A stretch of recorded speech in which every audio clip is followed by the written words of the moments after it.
European union और UK में भविष्य में लगने वाले कार्बन टैक्स की मार से भारतीय निर्यातकों को बचाने के लिए सरकार विकल्पों पर विचार कर रही है।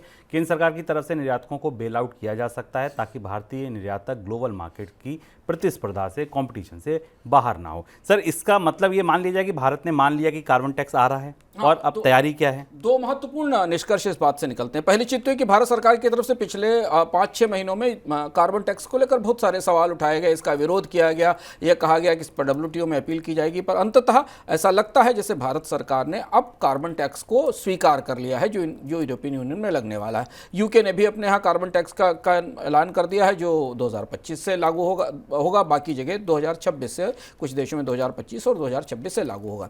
भारत का यूरोपियन यूनियन को निर्यात करीब 8 से 9 बिलियन डॉलर का है, और इसमें महत्वपूर्ण निर्यात है लोहा यानी आयरन, स्टील और एल्युमिनियम।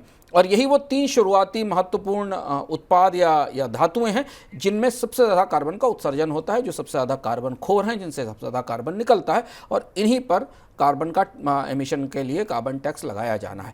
अब हम इस पर विस्तार से आपको इकोनॉमिका में बता चुके हैं कि कार्बन टैक्स कैसे आ रहा है, और दुनिया में अब कार्बन टैक्स का नया दौर शुरू हो रहा है। पिछले 5-6 महीनों से भारत के निर्यातक इस बात की लामबंदी कर रहे थे, इस बात की पेशबंदी कर रहे थे कॉमर्स मिनिस्ट्री के साथ कि किसी तरह से उन्हें से बचाया जा सके।